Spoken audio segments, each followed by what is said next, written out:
Welcome to Scandinavian MIND Weekly, our show about the current trends and events within business, tech, fashion, design, culture, and more, from the Nordic perspective of our team of editors and contributors.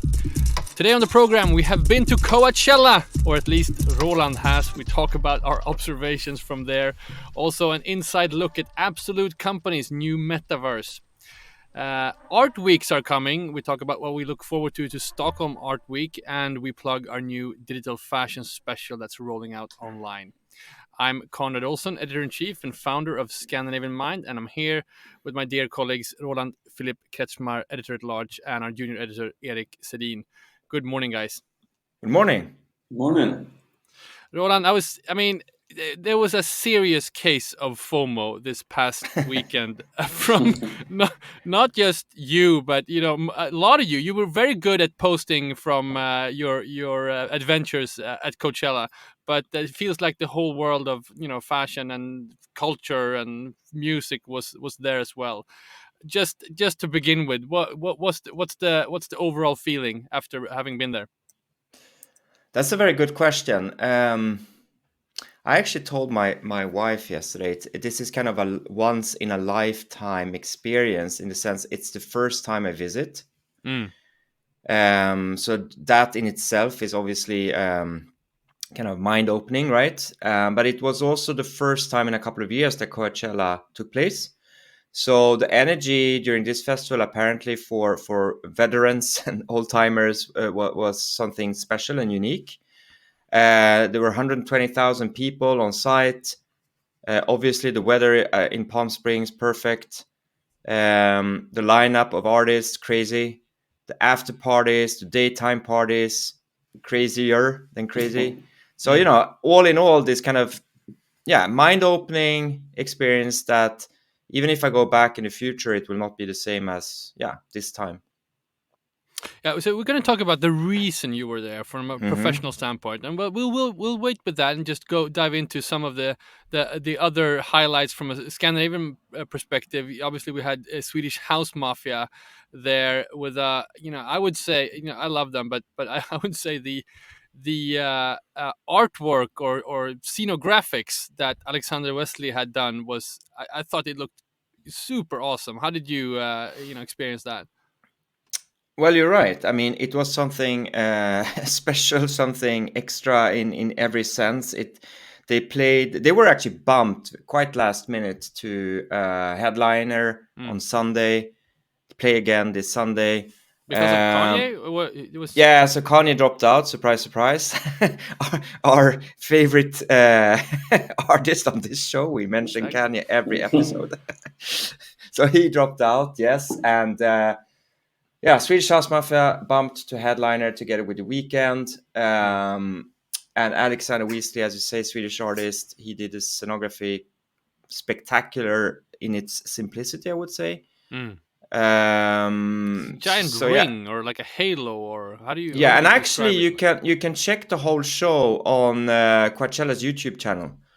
So if you want to experience it from home, just go and check it out on YouTube. It's fantastic to show, and obviously being there in person was even better. It seems like almost like an architectural achievement, that giant ring that they had on stage.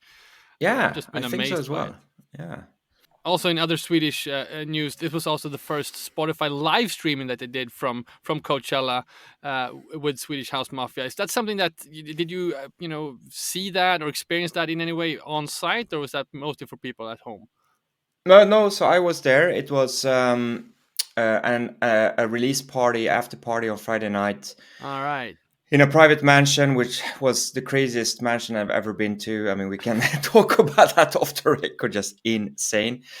Not on the record. How did you get invited there? So, I mean, and I guess we'll come back to this. I was there on behalf of Absolut, the brand I work for as a daytime job, and Absolut was a partner not only of Coachella since 10 years, but also of Swedish House Mafia. So we were the partner of the after party as well. Oh, you just mingled your way in there, just networked. Yeah, exactly. No, but it was this is kind of interesting because they were set to play. I mean, I think a shorter gig, and they actually turned out to play a full 2 hours DJ set at this Wow. party, and that was amazing. And we were around 500 people, so a very small group of people, and the DJ kind of booth and the whole kind of setup was quite intimate. So it felt like you were at a private party, and you had Swedish House Mafia playing. So that was I would say in a way a more interesting experience than the live show on Sunday. Yeah, I can imagine. So how are you saying that the show at this Spotify party was as long as the big one, or did Longer. they differ at all? It was longer, even longer. Okay. Yeah. Wonderful. No, of course, and I mean, I'm sure your title as editor-at-large for Scandinavian Mind played a big role in your presence. Of course, I had it written all over my T-shirt, and It Wonderful. opens up a lot of doors. Of course, and Konrad. I mean, you're known on first name basis now. I dropped your name everywhere, and then Konrad, great. I appreciate that. So before we go into the whole Absolut Metaverse thing, which is I think super exciting, let's just mention a couple of other things that are sort of Metaverse related. We have a story coming up today by our contributor Oliver Dahle, who has looked into some of the things happening.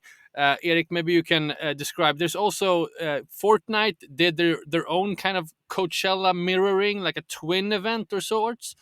Have you seen this? And I just Oliver gave me the brief, so I guess we will all learn more when he publishes this after we record it. But I think it's like if you look at these metaverses, and if we look at the Absolut one, if we can turn to that one, I think it's cool when bigger places, bigger platforms like Decentraland or like Fortnite, when brands and artists host on bigger ones instead of creating a new one. You know, like BMW did with Joytopia, when like, oh, we're gonna release a new product or we're gonna become more digitally active. They just create their own like a website where someone can in on their browser and check it out. I think it's good that Fortnite and Decentraland, like what Absolut were doing in Decentraland, go to like the big ones, already established ones. I think that's good. Super interesting. We can't hold ourselves any longer. We're going to talk about the Absolut one, but before we go into that, there's also some kind of digital merchandise or virtual merchandise that attendees had access to, and there's the Coachella Bloom Seed NFT was giving to attendees of the festival, and that's something we highlight in our article as well. But anyone want to deep dive into that? Read Oliver's piece that's up on ScandinavianMind.com later today. Okay, let's go into the big story. And Roland, I'm going to have to ask you to step out of your role as editor-at-large of Scandinavian Mind and into your day job role at Absolut Company. So talk about the work that you did there and maybe describe your role as well. Sure. So I work as a global head of digital marketing at the Absolut Company, and that's the brand company behind Absolut Vodka, Malibu, Kahlua, and other spirits brands. And Absolut as a brand has been partnered to Coachella for the past 10 years. So we were celebrating our 10th year partner anniversary. And since Coachella was stopped during the pandemic, there were a lot of discussions on how can you further amplify a partnership. What learnings can we take from the years of the pandemic, from looking at the changing behaviors of consumers online, how can we amplify on-site experience, etc. So there were a lot of factors contributing to this kind of big idea that we wanted to connect our on-site activation at Coachella with people online. And this obviously you can do in many ways, but we basically ended up in exploring now Web3 Metaverse as a solution, platform, service, or whatever you want to say. So in short, we built what we call Absolut Land. And Absolut Land is both the on-site activation at Coachella. So basically, I mean, it's a tent next to the main stage. I mean, literally like next to the main stage, like prime location at Coachella. Mm-hmm. When you go inside the tent, there is this full-blown brand experience, and the bar, nightclub with DJ, and you basically can go into this tent and stay the rest of the day if you want, right? Because there are a lot of things happening inside that tent. But the brand experience, what we did was that we also built Absolut Land on Decentraland. And Decentraland is one of the many metaverse platforms out there. So we purchased a plot of land in a prime location on the grid, built this absolute house, you could say, brand house, with at the centerpiece a bottle-shaped anti-gravity dance floor, with a bar, with a media room, with a pride room, a lot of different things ongoing in this house. And basically, when you are on site, you can experience also the online activation, in the sense that we have a lot of big screens, so you can see live basically what happens online. And then if you are online, you can also feel a touch of how it is at Coachella, because we're streaming elements from Coachella as well. And that was basically the idea, that we wanted to create this phygital experience. And I've been asked in the last couple of days, why we're doing this, and how should we see this kind of metaverse investment, etc. And I just say that why this works is because it is an extension of the experience that we build at Coachella. So it's not like a standalone activation. Right. It's part of a bigger campaign, of a bigger activation. Typically, if we want to use the buzzwords, 360 activation, where we are present in all the different channels, all the different platforms, social, online, Decentraland, on-site, advertising. We do it all, right? And that's why it works, because it's just part of a larger context. So that's kind of in short. Yeah, and that's great. And I have a ton of follow-up questions. I'm sure Sure. Erik has as well. But so, would you say that the prime way that people connected with your Absolut Land in Decentraland was at this lounge, or did people also use their own sort of smartphones and computers and so forth? So we had a lot of visitors on Decentraland that were not at Coachella, because you cannot log into Decentraland with your mobile phone as a starter. So you need to have a laptop or desktop computer. So everyone that experienced the online activation in the tent, they just experienced it through the big screens that we had, or we have in the tent, right? But if we want to talk about numbers, so this and this is a media success, in the sense that we've had in the first week 450 press clippings and just under 1 billion impressions in media in the first week. So it's a huge success in terms of media. And this is also, I would say, part of why we do this, right? We're a brand, right? We sell products. We want to maximize the effect of our marketing investments. And obviously PR plays a role here, right? But if we look at unique visitors to Decentraland the first weekend, it's around 13,500. And it's small in total numbers, but it's quite okay if we compare that. I think the average users on Decentraland on an average day is around 50K. So then, it's not that bad. If you would say then 3 days of activation, it's 150K in total. And we had around 13.5. So, it's just a bit under 10% of the total amount of visitors on Decentraland. So in that sense, it's good. But we don't do the decentralized activation to reach the mass. We talk about at Absolut that we bring edge to mass. So that is kind of the brand, the position that we have, that we want to be edge of mass or bring edge to mass. I like the whole notion that you're talking about this decentraland activation as part of the whole kind of scope of communication that you're doing, at an event like this and at an activation like this. It is sort of in the sense that any fashion week wouldn't be a fashion week today without Instagram. Like there's this, we already used to digital layers on top of physical activations. And would you consider an activation inside a metaverse similar to a social media in that sense?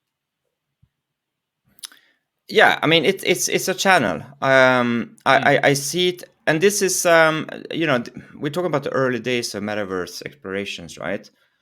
I see the current platforms as just an additional channel, in the sense that I talked about this yesterday. Actually, I was doing a keynote lecture on this activation at Epicenter in Stockholm, and we talked about the future of the metaverse, etc. And I think we need still to wait for hardware to develop, so we can get this seamless experience going both ways. So you can experience what happens online seamlessly in a physical space, as well as you can do it vice versa, right? Experiencing the physical activation seamlessly online. Now that works better, right? So going online and experiencing a live stream from a festival, a concert, a show or something, that's pretty seamless, but not the other way around. So that's super interesting. Yeah. So is that something you reflected upon on site as well? Did you get any revelations when sort of carrying this out in practice that, oh, really, I would love a AR headset or a VR headset or some other device to amplify this?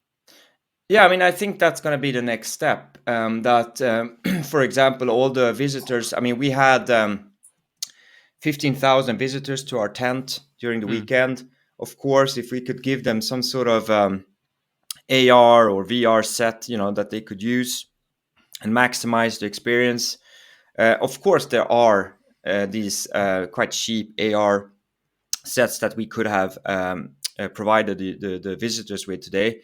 We decided not to, but I think in a couple of years' time, when hardware technology is let's say more is cheaper, more advanced, and easier to use, definitely then we will be able to enhance the physical experience and the interconnection with whatever happens online in a totally different way.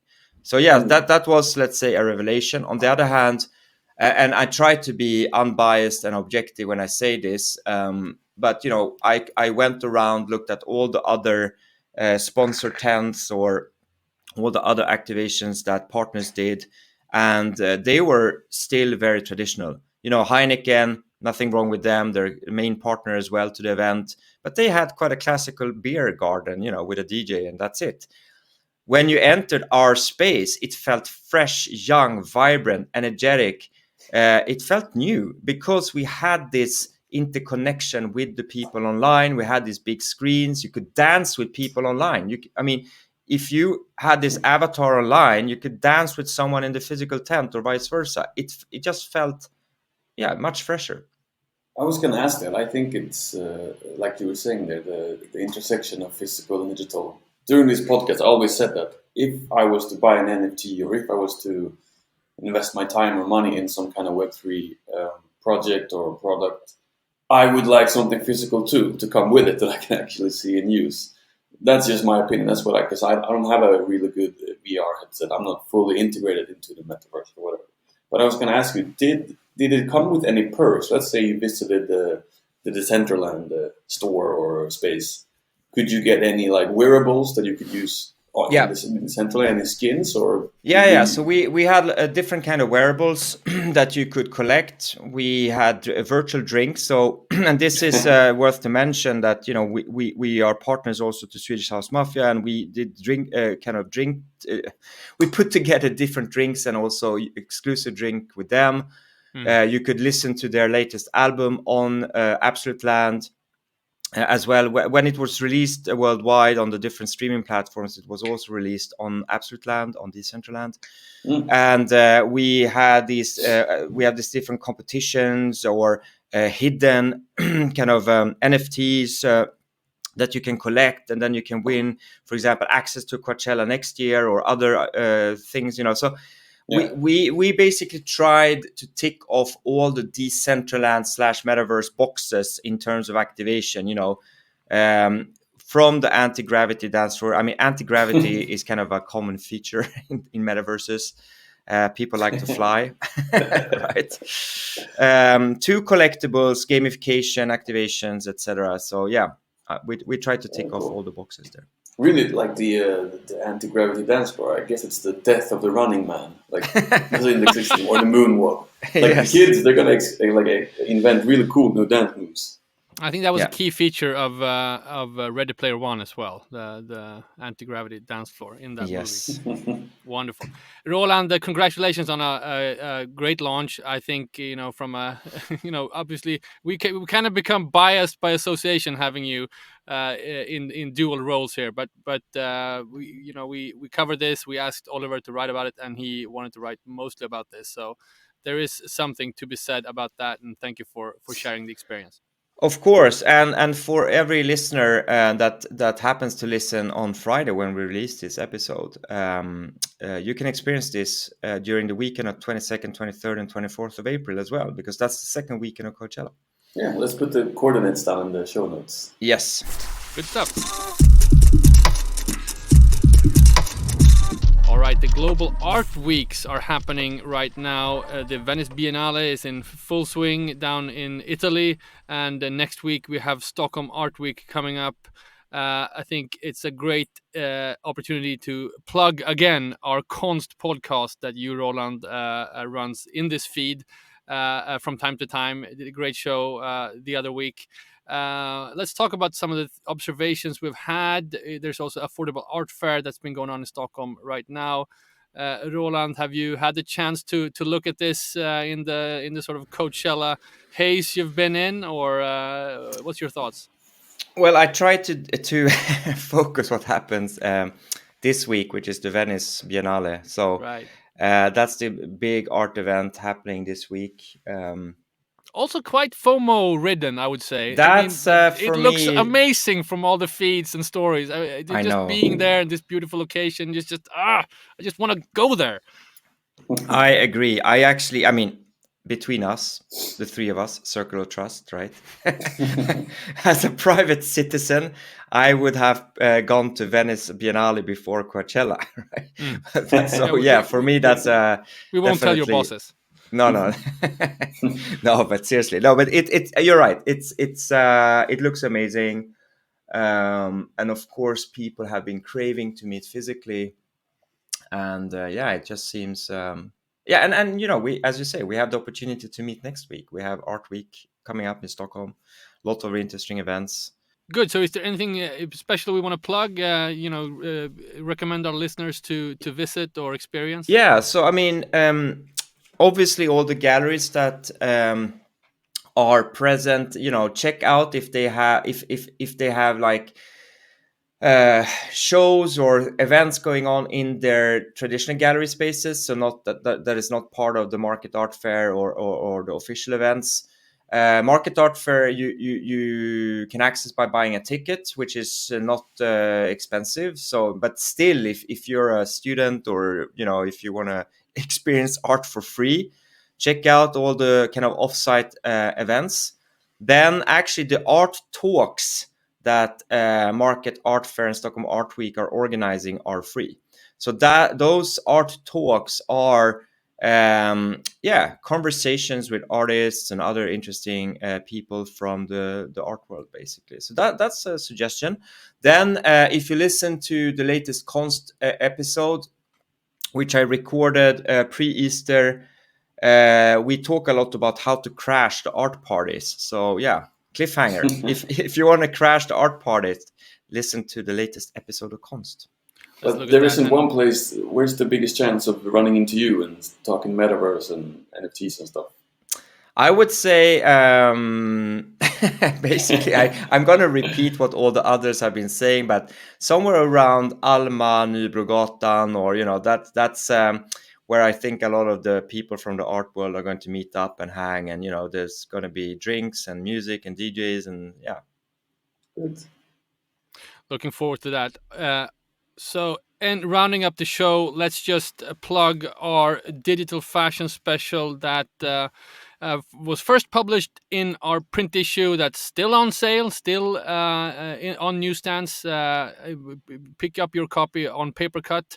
But we're now also starting to roll out these stories online. So there's two ways we're doing this. There's one is the series of interviews and articles in what we in the magazine call the new digital fashion industry, written by Erik Sedin and Martina Tedebring. And also we are going to fill this podcast feed with interviews, some of them done for the print issue. We're going to republish them as podcasts, including our cover story with Kerry Murphy. So we titled the third issue "Values in the Metaverse," sort of talking about, if we're starting digital worlds, what values are we bringing into them. So we're going to call the new podcast "Values in the Metaverse" as well. So you'll see that our podcast feed, will always have this weekly episode, and sometimes we have the const episode. Sometimes we had, collaboration episodes. We'll now also do some of the long form interviews about our digital fashion special. Erik, let's just mention some of the stories that are up this week.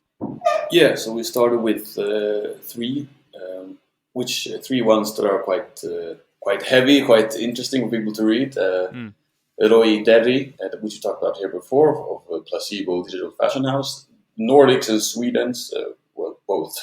First digital fashion house. They make everything, AR filters, They were in the Central and Fashion Week, which we discussed with Oliver Dahle a couple of weeks ago. They were there, which they talk about in this interview. We have Tribute brand, the Croatian AR brand, which is like a made-to-measure AR brand, which I love. You can even make like a cool outfit for a dog, which is in the article.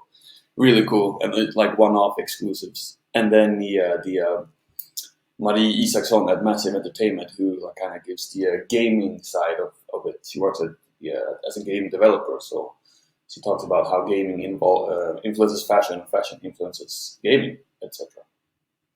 So that's really cool. Super exciting. Those are actually two of my favorite examples, Marie Isaksson and Roy Derry, because I think they represent kind of like a grassroots movement. They're like up-and-coming designers. They've created these digital fashion pieces by themselves, creating their own kind of brands and platforms. And they've been then picked up by, I think Marie works for a gaming company right now, even though she's schooled at Beckman's, the fashion school at Beckman's. So that's super interesting. I will also, in this context, plug that I was actually giving a lecture at H&M Group this week, talking about the fashion's role in the metaverse. I'm super proud and happy to be invited there. It was for the business unit menswear, so it's about 200 people listening, and just the interest was so high, the engagement was so high by these people. I think, obviously H&M working in the physical fashion space, the traditional physical fashion industry, and me, they're kind of advocating for a new digital fashion industry. But I see different parts of the fashion industry waking up to some of these concepts and ideas, and I definitely think we can play a role there. So me there talking to H&M about Metaverse, Roland at Epicenter talking about Metaverse. We're kind of henchmen in Metaverse. You can just hire us to speak about Metaverse on stage. Yeah, and actually, I just want to kind of repeat what I said earlier, that at this stage, Metaverse should be seen as maybe an additional channel for a marketing activity or something. But of course, with time, with development of technology, especially hardware, it will become a much more immersed part of reality. But at this stage, it's still, early developments. Good stuff. This has been Scandinavian Mind Weekly. We're a weekly podcast where we can also be a physical roadshow if you need us. Just email us at Konrad@scandinavianmind.com and you can book us for a hefty fee. Naturally, also sign up to our newsletter. Visit scandinavianmind.com/newsletter. We'll be back next week with more observation and interviews. Have a great weekend, guys. You too. Take care. Bye. Thank you. See ya.